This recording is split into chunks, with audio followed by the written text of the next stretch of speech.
I'm Lisa Oakley, Director and Founder of People Associates, and I'm pleased to be here today on HR Unlocked with Rachael Satherley, Chief People Officer of Serko. Great to have you with us.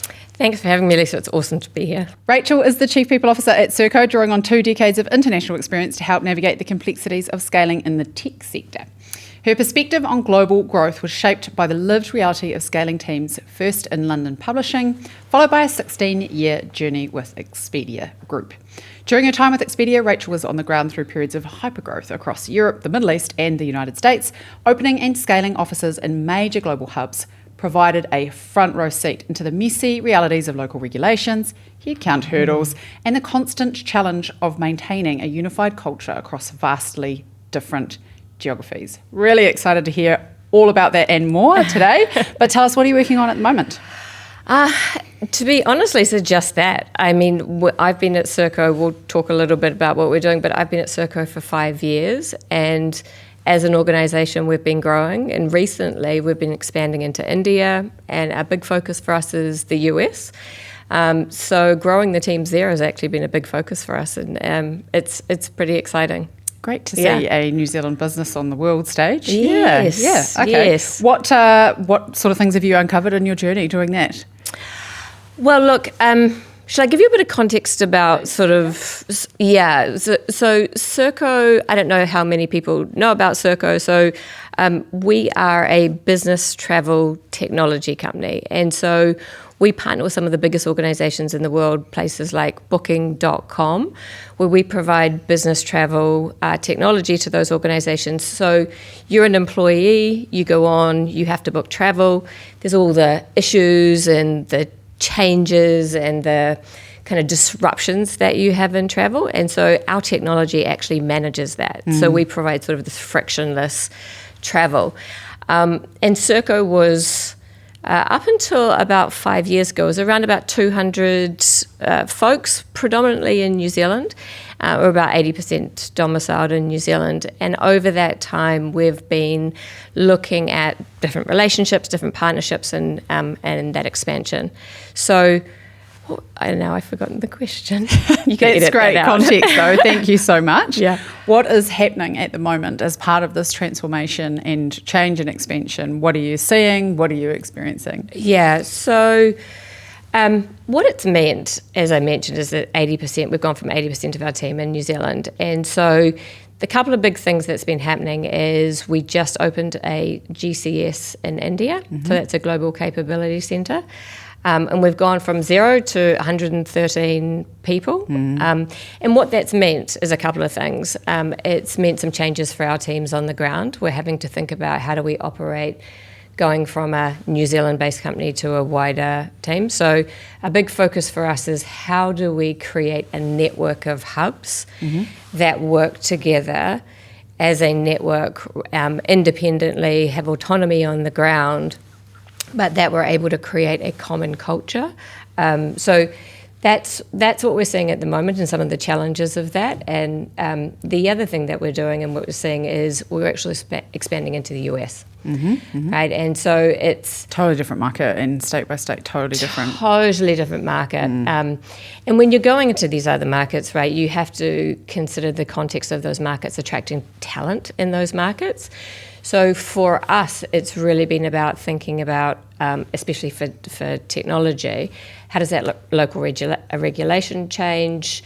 How do we attract from a compensation perspective? You know, the US is very about attracting global talent through stock, right? Our companies in New Zealand aren't necessarily used to doing that. So we've had some challenges and some interesting problems to work through. And then how do we bring that all together, as we talked about, as a sort of a network of, Very good. And the model is an expansion or extension of the New Zealand sort of model or framework or play in another location, geographic location, jurisdiction? Yeah. Or is it kind of have you done it with a partner, for example, or is it a outsourced service provider? You know, what's the arrangement? Yeah. So when we looked at our expansion, we first of all started off with why are we expanding, right? And so there's a couple of things that I would just call out that's really important is it wasn't just a decision to hire resources, right? It was about how do we really bring the strategy to life. And so the different locations have different purposes. One of the things that we were very clear about is it wasn't just an extension or a satellite of Auckland, right? And so what we said is, as a network, what each of these hubs will be is a place where we can independently build different capabilities, where those teams have autonomy and where those teams are able to make decisions on the ground. So we call them sort of a product hub or a network of hubs. So for example, in India, we've built a hub that is focused on building our platform. There are 2 locations that build out our platform.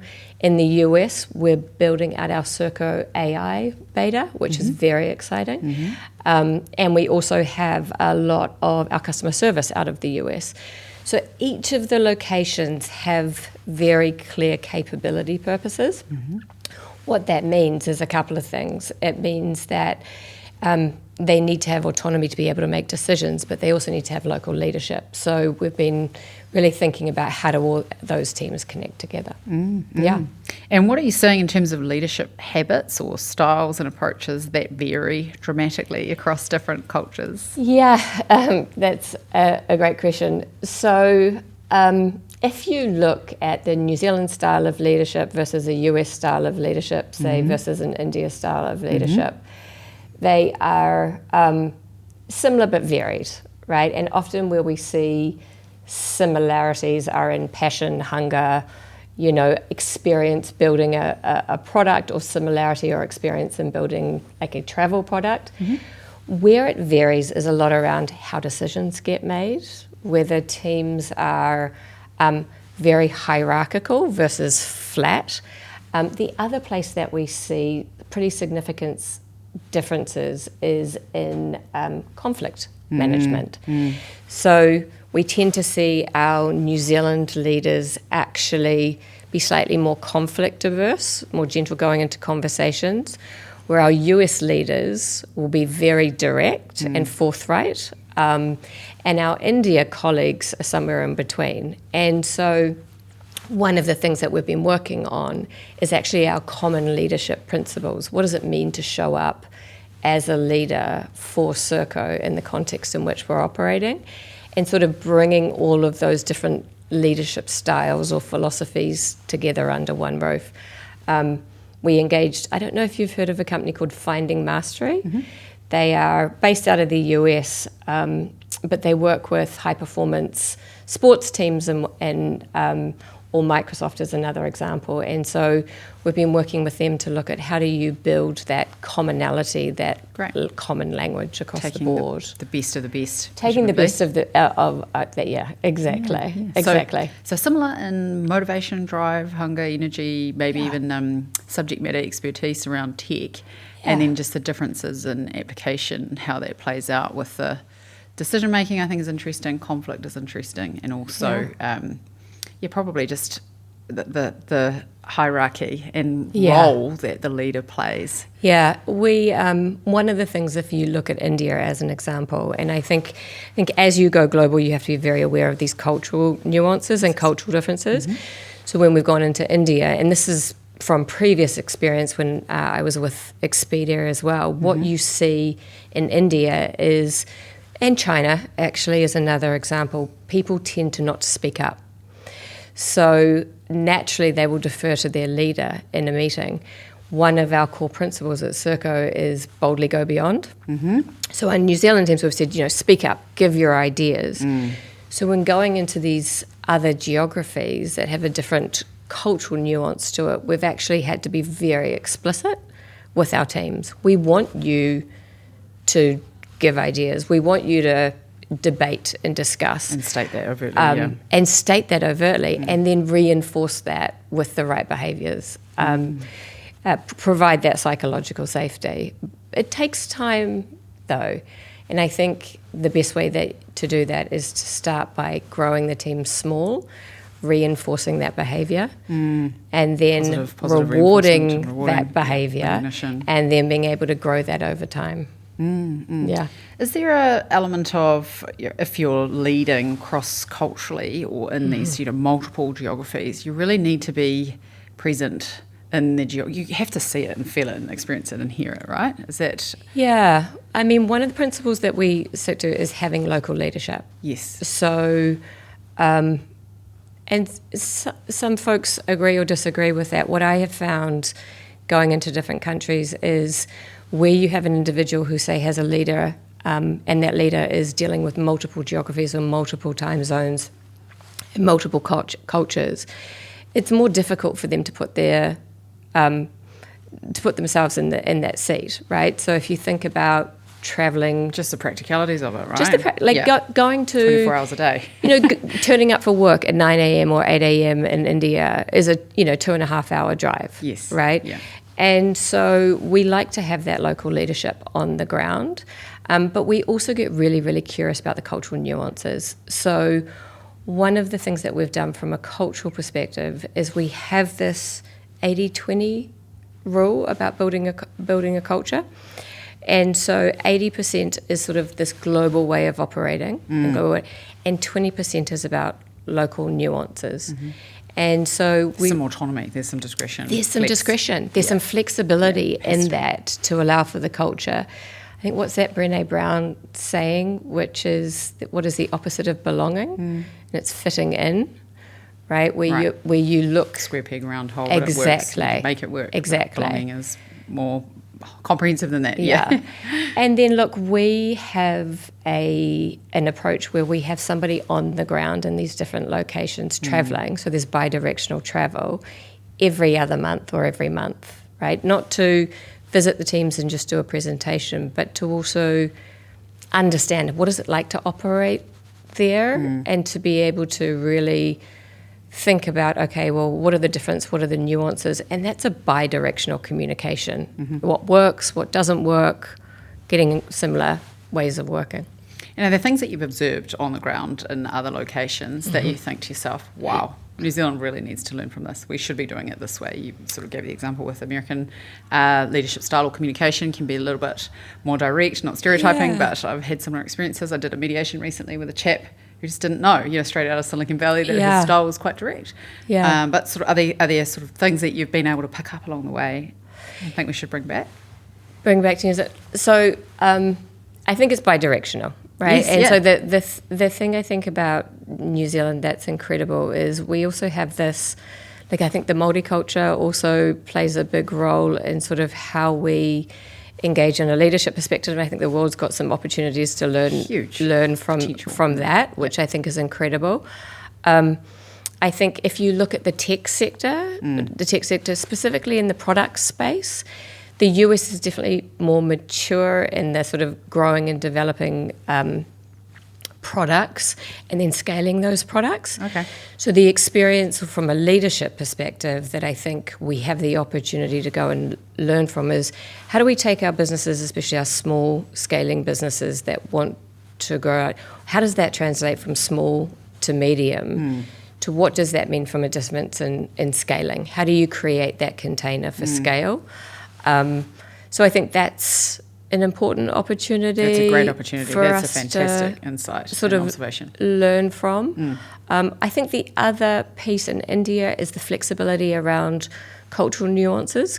India celebrates a lot of different, gods or festivals or that type of thing, and there's a strong sense of celebration. I think that's pretty impressive as well. Great. Okay, good insights. I have to share my sort of cultural shock having I relocated a network operations centre from Australia to Noida and Chennai, a couple of different locations, and it was a huge project that opened my eyes, really. I'd lived and worked in Australia, New Zealand, done a bit of work in Southeast Asia, but hadn't really been to India. So set up this kind of contact centre or offshore setup, and the folks that were in the centre, which was just phenomenal, were sitting in rows, and each of the rows had different coloured t-shirts. So the ones in the front row had yellow t-shirts, and the ones in the sort of second row had blue t-shirts, and the ones in the third row had red t-shirts. And I'm looking at it, sort of, you can't help but notice this as you walk in. There's sort of a, I don't know, just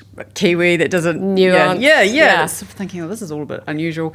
And so I asked the question, They said, the folks in that front row with that coloured T-shirt, their job's going to be eliminated next week. Oh, wow. And I was just like, well, and this was a contact centre? They know this. Yeah. They know this. Yeah. And then they said the week after that, it's the following row, and the week after that, it's the following row. Oh, Like, wow. we're automating and digitising all these processes. And I was like, I feel bad being in the room. And they were like, no. It's Lisa. fine. We're retraining them. And then they're just going to plug into an orange shirt the next week and the next row. Do you know what I mean? And I was like, oh, thank God. More fluid movement around. Imagine Wow. if we did that in New Zealand and we just put everyone in different coloured T-shirts. It was like, you're not, your job's going to be automated this week. It's going to be automated this week. It was so confronting for me. That's incredible. No, I have not seen But that. actually, kind of interesting way of doing things, and just very clear. Yes, very clear about what's going on. Kind of offensive, but clear. Okay, so you've observed some interesting things in global leadership. You talked to us a bit about global leadership. Serko operates in a hugely fast-moving technology environment. Yes. How does that change the expectations of leaders? What do leaders need to know or do differently? How do they show up in light of all of this change, transformation? Yeah, what's going on? So I think for most of our tech leaders, they're used to change, right? They are used to being in an environment where the technology is emerging, it's evolving. I think what that means is a couple of things. One is they're always looking for great talent, right? They're always both going out and sourcing great talent, right? So always pipelining. Okay. The second thing, though, is having an organisation that's always learning, right? So an organisation that is, I'll give you an example for our leaders. We have a construct where in our performance review, we look at what and we look at how, but we also have this learn component. So your incentives and your way of operating, your delivery on your what, great, your OKRs, your how, which is your guiding principles. Behaviours, values, yep, love it. And then what did you learn this month? So I think from a leadership perspective, it's making sure that your teams are constantly learning, constantly evolving, are staying on top of and have access to that emerging technology so they're not falling behind in the market. So I think that's a really important one. I think the other piece that comes through in the technology industry is being adaptive, right? So having that really growth mindset. I heard recently Dara, the CEO of Uber, talk about you get to play defensive or you can play offensive. And in the tech world, you always have to play offensive. And so that's things like, okay, well, we've got the emergence of AI. What does that mean? Do we sit back and say, oh, right, that's scary, that might take our jobs? Or do we provide everybody with the tools and the training and the opportunity to really get involved? And I think leaders in the tech world, and specifically for Serko's tech leaders, that's what they're having to really model to their teams, to really stand out front. This is how I'm using AI. This is how I'm learning. And then resilience, right? That inner resilience, so the ability to live in that grey and to constantly adapt. That's not for everyone. I think that's underrated, hey? The importance absolutely. of being able to navigate complexity and ambiguity and just constant shifting sands. It does require, I think, resilience is an important word. It's probably overused. I agree. It's an orientation, and it requires rest as well. It requires you to kind of switch off and have breaks to be able to re-engage in that environment, because I think if you're constantly in that environment, it can be quite challenging. Oh, I couldn't agree more. We this is what I was talking about before with this Finding Mastery group. It's about making sure that inner resilience is available. And you talked about that can sound like a negative word, right? Like resilience can sound like, oh well, you just have to toughen up. It can. Right, you just have to. Well-being by another name. Or well-being by another name. But the reality is that, as you talked about, that rest period, right?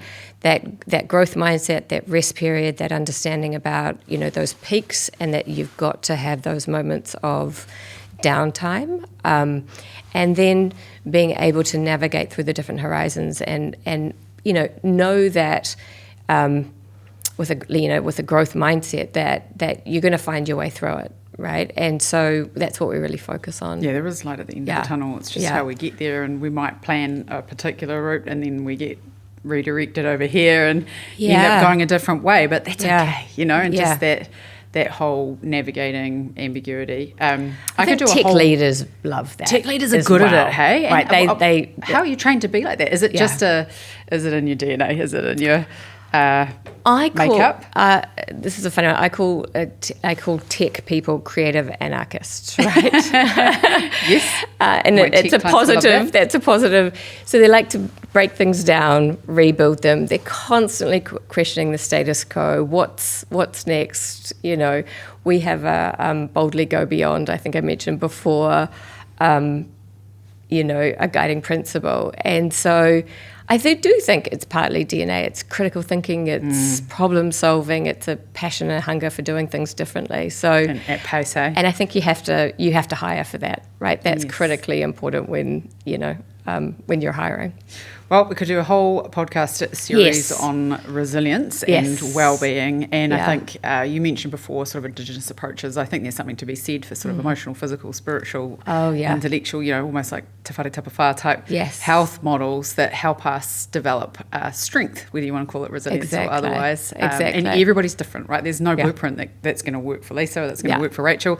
It's kind of each and every individual needs to know adapting what formula is going to work for them as we encounter the pace of change in the environment. So very good. Okay, what separates organisations that successfully scale, and maybe this is coming back to what you were saying before about culture, than those that just don't succeed? Like surely every New Zealand business would love to be operating on the global stage, and there are some there are some success stories and then there are some failures. What differentiates one from the other?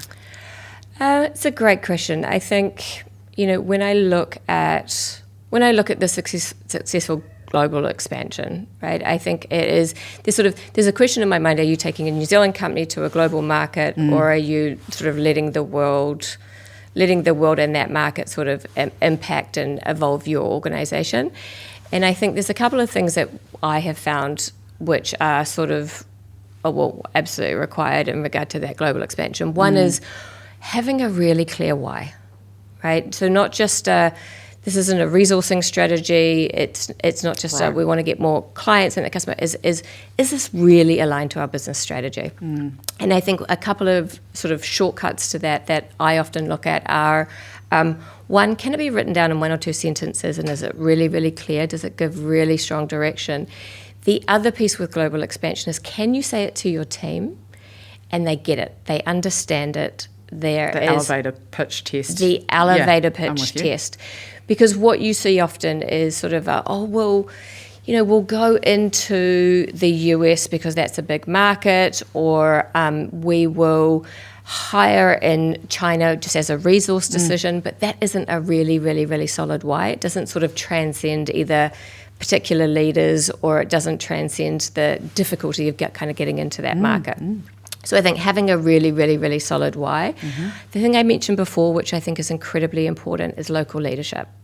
So I've had this debate with quite a lot of people about, say you're going into a particular market, do you need boots on the ground? And I would say the answer is absolutely yes. You need somebody who orientates around whether it's how do we adapt our product for that particular market, what are the customers in that local market really looking for, or whether that is just local leadership for your people that can be that, you know, cultural ambassador and set that up for success.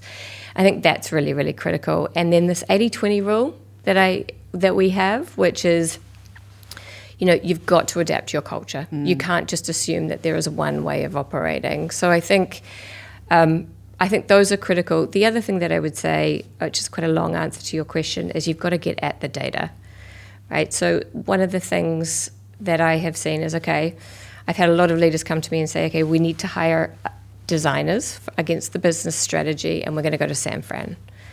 And I say, why San Fran? And they say, because it's great. That's where all the great designers are. And the reality is that may be true, but there is also a number of other states that might be more relevant. So I think getting at the data of what you're really trying to achieve, what you can afford and what you're really looking for is also really important.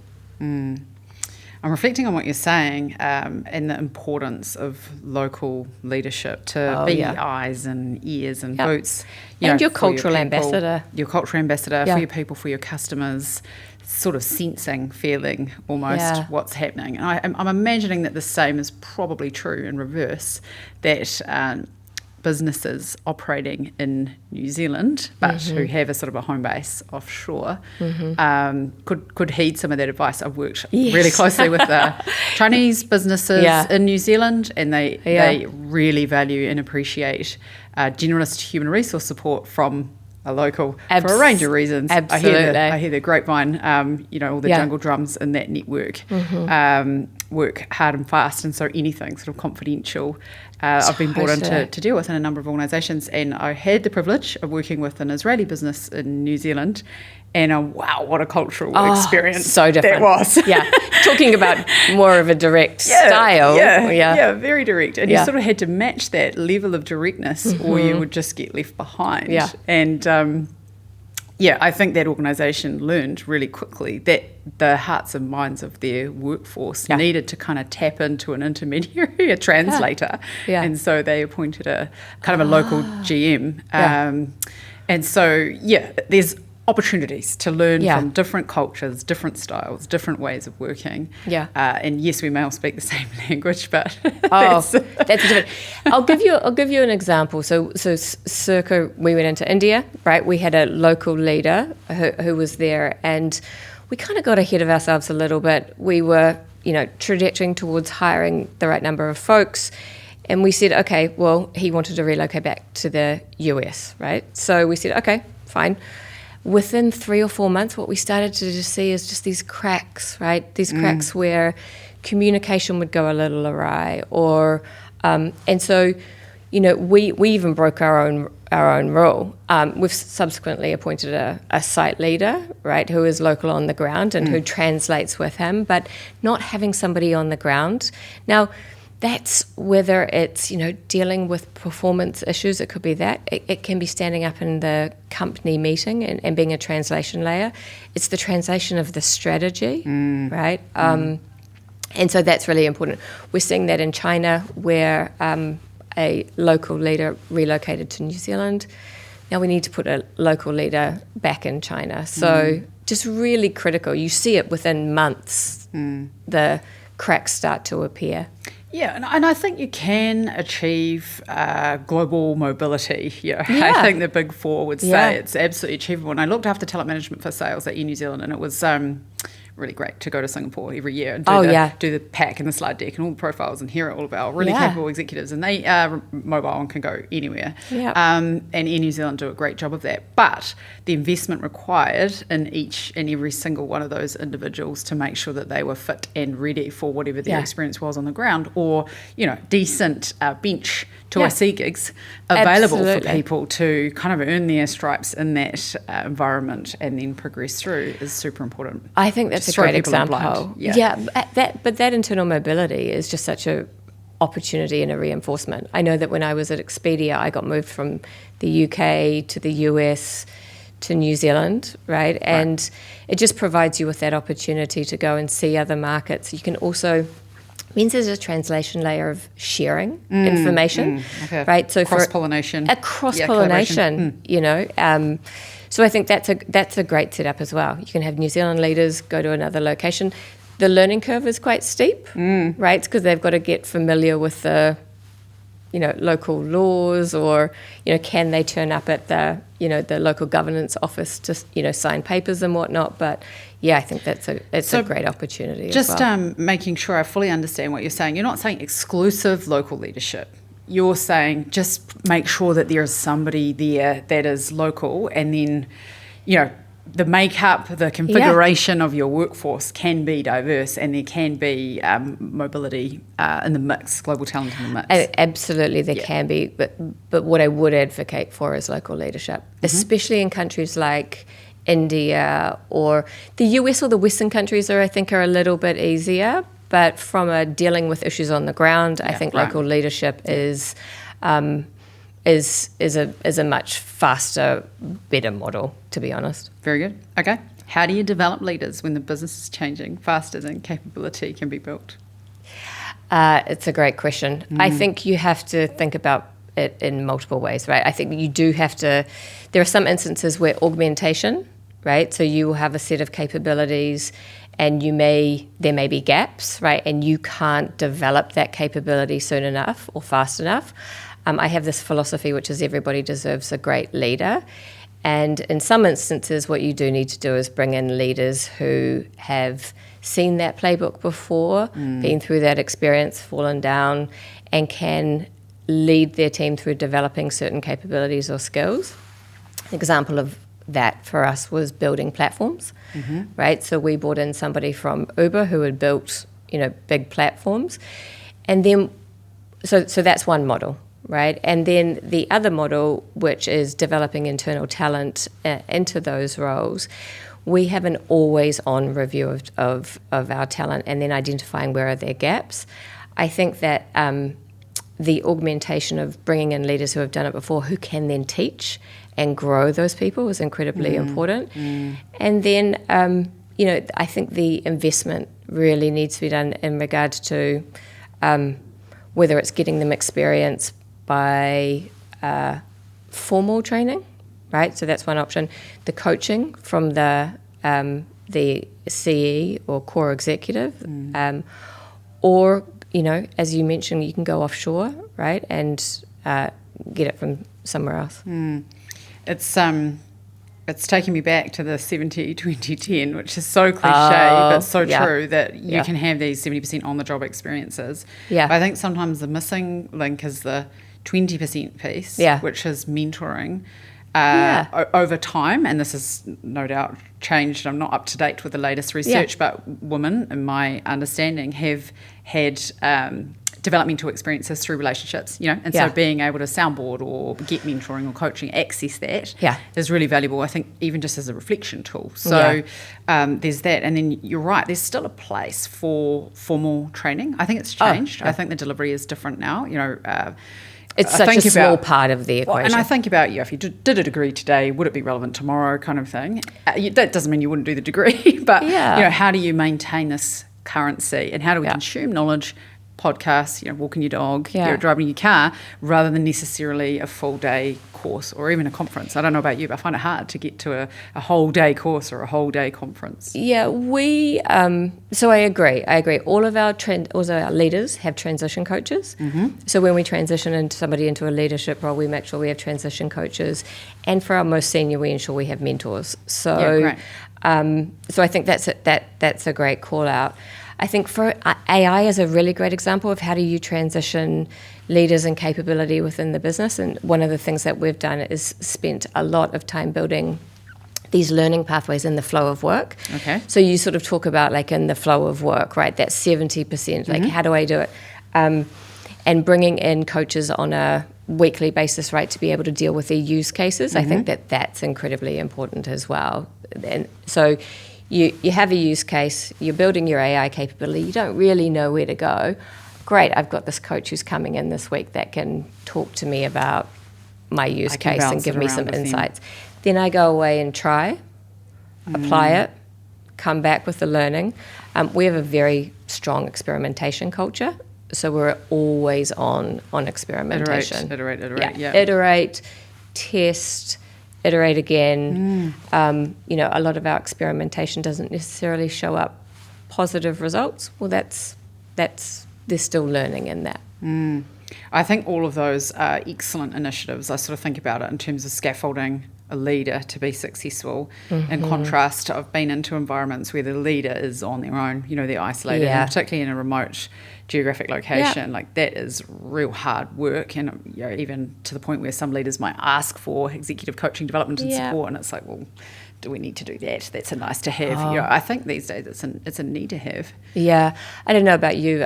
I have a philosophy of always having a mentor, right? Always having somebody who I can go to, get advice, bounce ideas off, and what that enables me to do is broaden my thinking, have a sounding board, and So, yeah, I would agree. I think, that's incredibly important. And valuable. Yeah. Okay. So what role should people leaders play in business transformation? You've given us an example of kind of growth and expansion. Transformation, I think when we talked about it in the pre-brief, it's always on. It's going to be always on for however we have in front of us. What's the leader's role? How do we show up? So I'll use our AI transformation sort of as an example. So, I mean, you hear this a lot, right? There's a lot of research, a lot of reading. Like people will say, as a leader, the first thing you need to do is to role model or to demonstrate. Yes, you right? hear that a lot.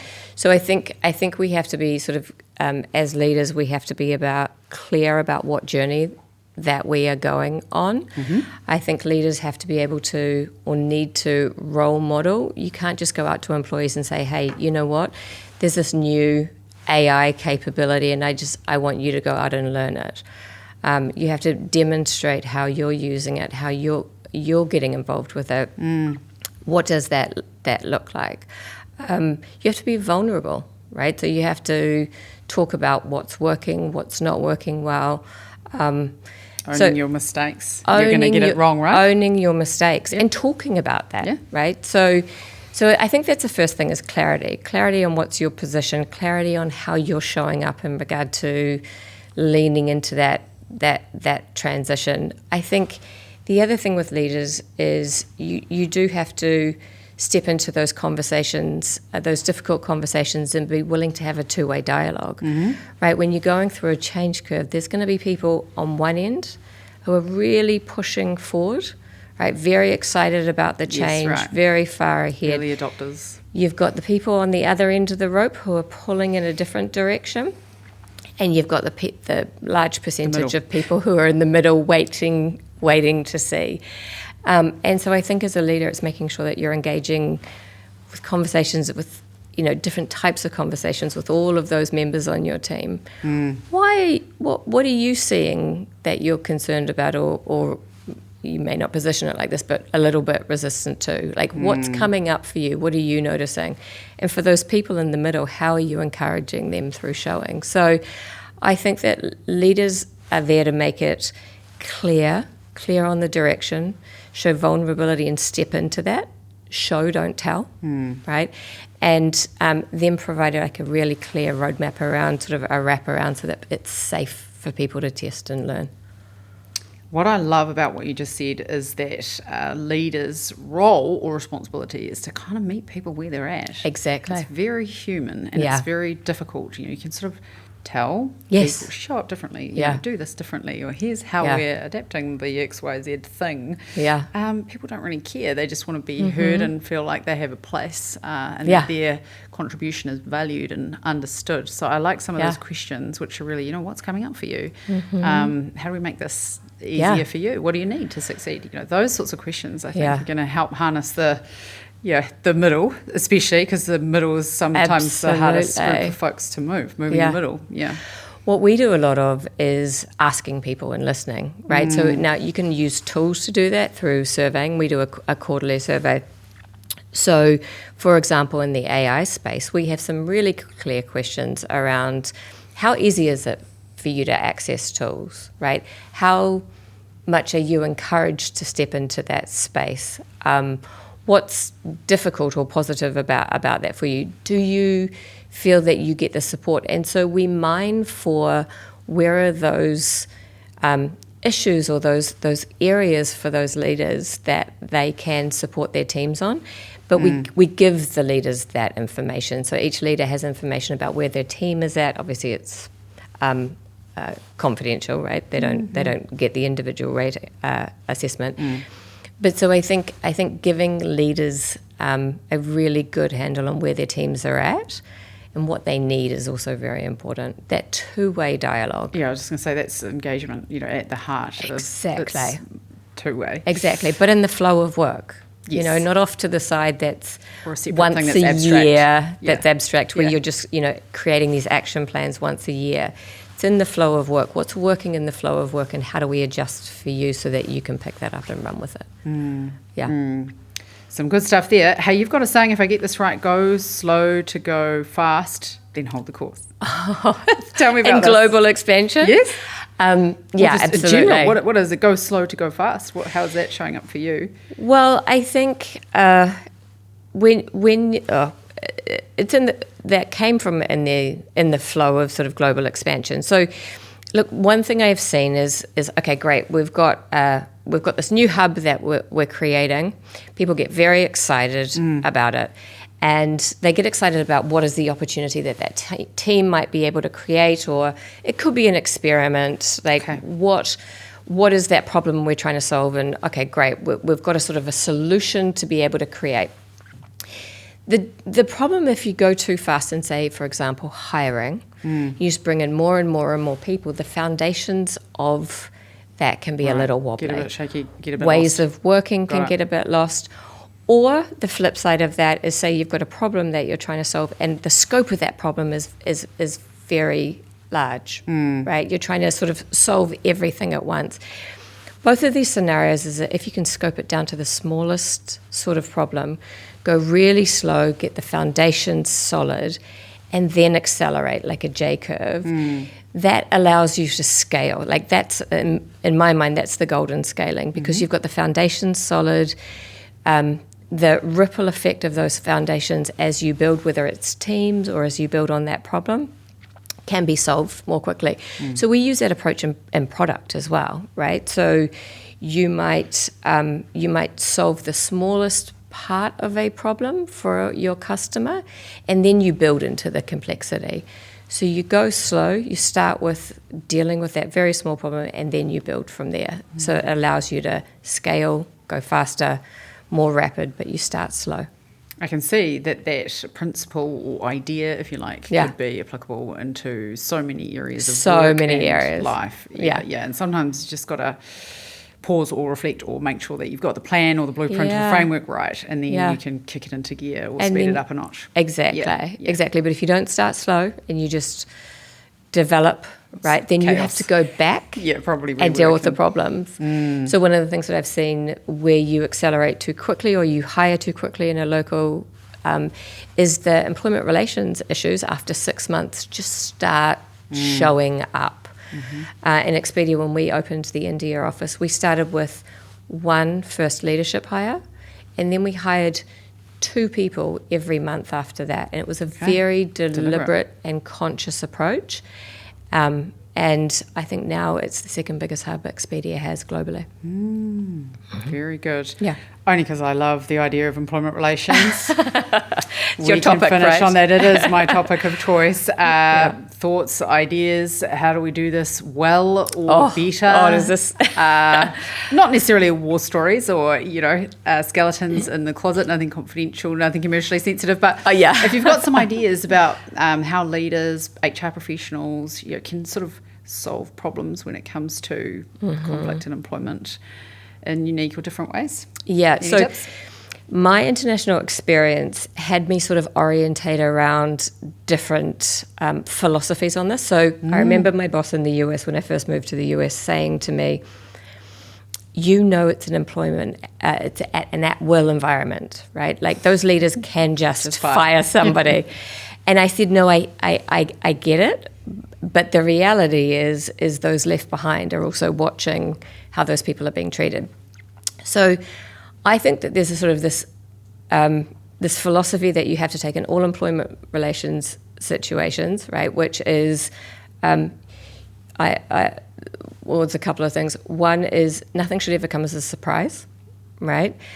You have to treat people with respect and ensure that people have choice in being able to navigate what is going on, right? So these are very, very basic principles. And so if you take a gold standard, which is I am going to engage no matter which country in that same gold standard, which is what we apply at Serko, right? Whether you're at employment at will, whether you are, then what you find is that there's far less conflict at the end. Yes. So I have this sort of rule of thumb, which is it's sort of 2 groups of 3s, right? So any employment relations becomes we informally talk about it once, we sort of signal, we informally talk about it twice, we might write it down, and the third time we indicate that there's sort of a direction of travel that we're going in before ever getting to a formal process. Yeah. What I have found in employment relations is often, in a business partnering role, you get into the conversation with the employee and with the manager, and their perspectives are completely different. One the manager thinks that they're clear with the employee, and the employee just is blindsided. Yeah, completely. I had no idea. So I think if you think about it, that every person has to go home and talk to their family, or every person has to go home and, before you get to a formal process, I think that's a good benchmark for dealing with employment relations. I have found we've stayed out of a lot of disputes if you follow those principles. Brilliant. No, really helpful perspective. Yeah. Really appreciate it, and very applicable and beneficial in terms of, like you say, the consequences and the cost of disputes and litigation. Take a different approach and you can kind of get there in the end. Yeah. Hey, you've been so generous with your thoughts, and I know you're prepared to share a lot with us today. Yeah. Is there anything that we haven't covered that you wanted to cover? No, I think the only thing that I would say is I think that sort of from a people and culture perspective, there's a real opportunity for us to think about the employee experience in the container from the employee experience very much from a product mindset. Tell us about that. Well, a couple of things. One, I think, which we all, a lot of us use now, the design-led thinking approach. So that co-creation of experiences in container, I think, gets us a long way in regard to recognizing what people need in different contexts. So I think that's critical. And then the scientific approach to thinking about how do we experiment, how do we iterate, how do we improve over time, but with our people rather than for our people. Right, rather than doing it to the organisations, making our employees part of that conversation in a very meaningful, co-designed way. And does that work right through the employee life cycle? I think this it part can. Of the experience, that part of the experience, right from kind of reward all the way through to performance development. I think it can. Yeah. I think there are some areas where it's harder to, or you have to be really, really clear. But for example, we had a REM situation recently, and we went out and we did exactly that. We sought, there was a problem statement. We did empathy interviews, created prototypes. We tested it with what people preferred, and then are about to make a REM change as a result of that. So you don't have to follow it to the letter of the law, but just taking some of those principles and applying that to that co-creation, I think gets you a really long way in adoption at the end when you then go to roll out a program. I think the principles and concepts are key because traditionally, when I studied HR, it was industrial relations, it was employment relations. It was all management theory from the industrial era. Yeah. And I think, not saying throw the baby out with the bathwater, but that has changed. To be able to apply these ideas from other professions or the product approach to human resources, we could do a whole episode on that. Exactly, that consumer grade experience. Yes. I think that's so valuable for business partnering. Hey? Yeah, absolutely. And get customer feedback. Yes, are you delivering what it is that they want you to deliver? Yeah, and done a few kind of culture reviews or customer experience reviews internally on behalf of HR teams. And I remember the first time one of my exec leaders did a survey, and it sort of went out as a email thing. What do you expect of the HR or people and culture function? I just say HR because it is what it says on the box. People seem to know what that's about, but we can debate that. What do you expect from the function, and how well is Lisa delivering to that, and what could she do differently? Wow, that changed my approach to business partnering. Oh, absolutely. and why do we not do that more often? In Expedia, I worked for a lady called Nikki, and she wanted to, it was about 10 years ago, she said, we want to go from a policy and a risk-driven mindset. Handbrake HR. To, which is a very common language, employee experience, right? And how are we going to do that? So the interesting part about that, through that journey, talking about change journeys, was it was hardest for the HR team. Right? We all struggled because we were so used to being experts in our space. This is the way we do the thing. And to go and then let go of that for co-creation. Yeah. It's a really different mindset. Wow, I love that thought. That's a great way to finish. Thank you so much. Really appreciate you being with us today. Thank you for having me. Thoughts, ideas. Absolute pleasure.